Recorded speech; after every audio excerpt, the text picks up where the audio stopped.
Hello everyone, I am Sneha and welcome to my blog.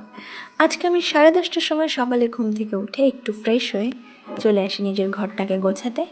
ঘরটার গুছিয়ে নিয়ে আমি আজকে সকালে খাবারটাই খাই 11টা 10-এর সময়।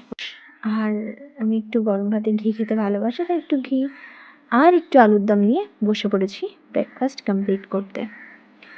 ঝটপট ব্রেকফাস্ট কমপ্লিট করে নিলাম। করার পরে দেখি আবার বৃষ্টি পড়ছে, সারাটা দিন বৃষ্টি পড়েই যাচ্ছে। তো আমি ভাবলাম কী করা যায়, তো হঠাৎ করে আমার ড্রয়িং খাতাটা আমার সামনে পড়লো। আমি ভাবলাম যে ড্রয়িংটা ইনকমপ্লিট ছিল, সেটাকেই কমপ্লিট করা যাক। এই যে এতদূর কমপ্লিট করে রেখেছি।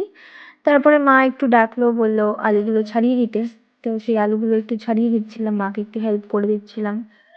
আর মায়ের শরীরটা যেহেতু আজকে একটু খারাপ, তাই মাকে আমার একটু রান্না হেল্প করতে হবে, সেটাই আমি এখন করতে যাবো। মায়ের সাথে কাজ করতে করতে দেখলাম ফাইনালি ইলেকট্রিক অফিস থেকে লোক চলে এসেছে, কারণ কালকে এর থেকে আমাদের কারেন্ট নেই। তাই মা বললো নিচে গিয়ে দেখ। তারপর ওপরে এসে দেখি মোটামুটি সব কিছু কমপ্লিট। তখন বাজে 2:55। মা তখনও খাচ্ছে, বাবার অলরেডি খাওয়া হয়ে গেছে। আমি স্নান করে ঘরে এসে আয়নার সামনে দাঁড়িয়ে একটু ঢং করছিলাম, মুখে একটু ক্রিম টিম মাখিয়ে। আমিও লাঞ্চ কমপ্লিট করে এসে ঘরে ভাবছিলাম যে কি করা যায়, তাই এই বইটা নিয়ে একটু বসলাম। ওকে বাই, দেখা হচ্ছে পরের ভিডিওতে।